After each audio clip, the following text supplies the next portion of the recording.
Hello and welcome to today's 10-minute episode of The Listening Lounge. My name is Nick Day, CEO of JGA Recruitment Group, specialist payroll and HR recruiters. And today it's a fantastic day because we are celebrating International Women's Day, which is all about commemorating the cultural, political and socio-economic achievements of women. Hence, I am delighted to welcome today's guest, Rachel Gilfrin, who is a confidence and career coach who works with ambitious women to grow their confidence and propel their careers.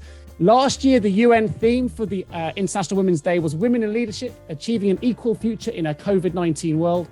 And this year, the theme is Gender Equality Today for a Sustainable Tomorrow. Well, Rachel, who joins me today, works with women on developing confidence in all areas of life, but she also works with businesses to improve and support gender diversity in the workplace. Now, you may or may not be aware, but recent data published on only February 22nd of this year shows now that nearly 40% of UK FTSE 100 board positions are now held by women, compared to just 12.5% just 10 years ago. Rachel is helping the UK to continue this trend. In fact, she's developed a corporate group coaching program specifically designed for women to grow in confidence and in communication skills to help them feel empowered to proactively co-create their career path with the organizations they work for.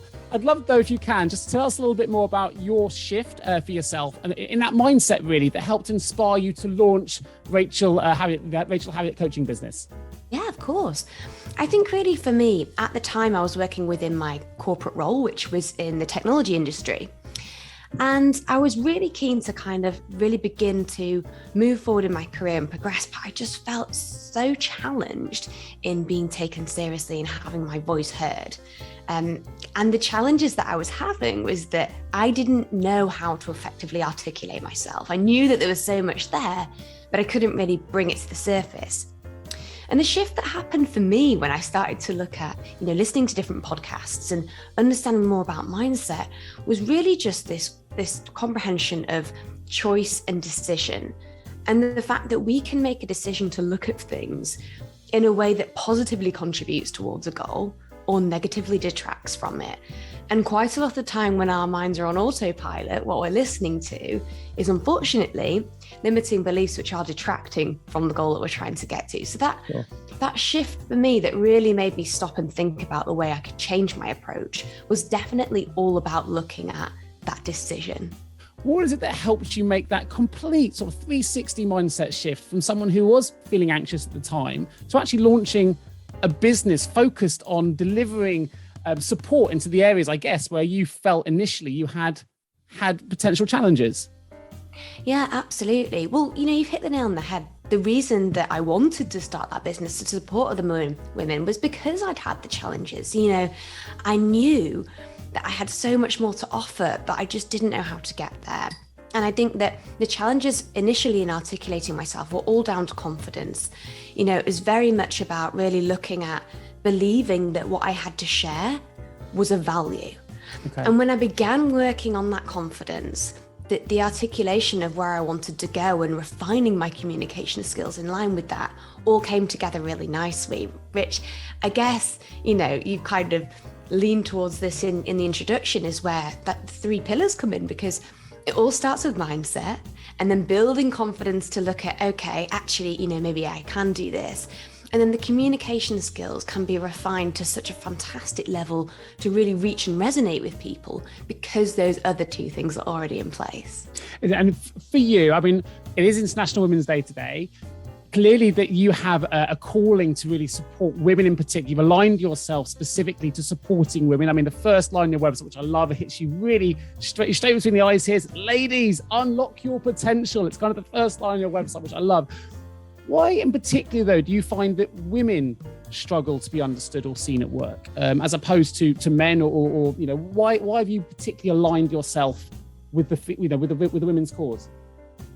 Yeah, good question. Well, for me in the technology industry, it was very male dominated. I was, the only woman in the team when I first joined. Okay. And I think that what I learned throughout that process was that in order for me to become successful, I needed to turn up my masculine characteristics to try and fit in with that environment, rather than actually embracing some of my feminine characteristics that came more naturally to me.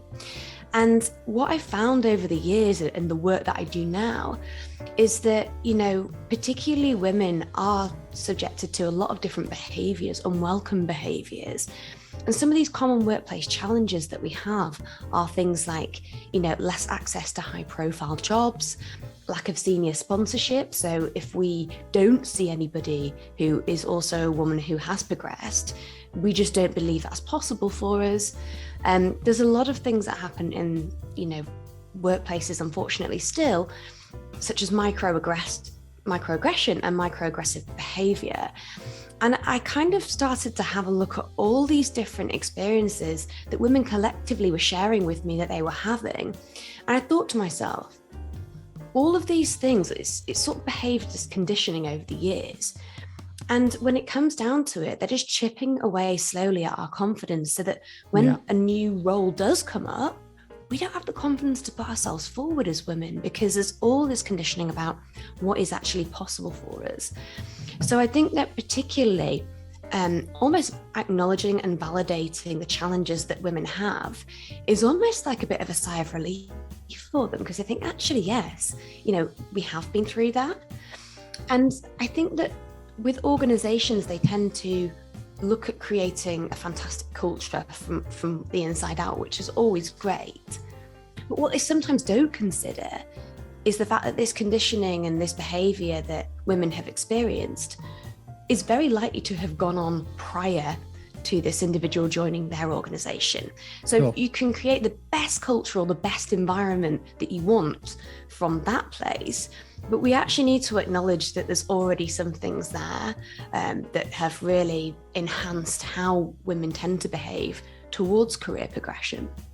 Do you feel, I mean, it's International Women's Day today, so there's going to be a lot of awareness out there, a lot of celebration, which is great. But you mentioned some words there, microaggressions being one.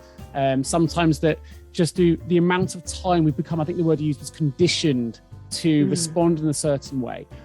It's great this awareness is happening, of course, and there's going to be loads of celebratory stories, which is fantastic. I'm going to talk about those in just a moment as well, because I think it's good we get both sides to that to make sure we haven't got to the end game yet. We need to keep pushing. But do you think there are potentially going to be people listening to this, or certainly people you work with, who aren't even aware that they're necessarily being subjected to these microaggressions because they've become so conditioned? And therefore, is that another sort of barrier or layer that we need to try and remove so that people are more aware that they're even in this environment? Sometimes people aren't aware they're being abused. Does that make sense? Or being overlooked because they haven't looked at it that way, or, as you put it, they've been conditioned to such an extent that actually that awareness is almost gone. Are you finding that in the work that you do, or do you think there's still a problem there in that regard in the UK?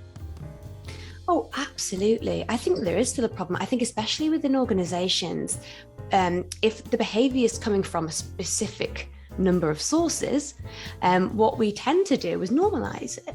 So even when speaking with peers or colleagues about the behavior, it's almost joked about or, you know, swept under the rug as, oh, that's just the way it is. And I think that until we have somebody to say, actually, that shouldn't be the way it is, and that isn't okay, you know, it really takes for that moment of clarity to make you think and reflect back on experiences that you've had and think, actually, no, you know, I shouldn't have put up with that.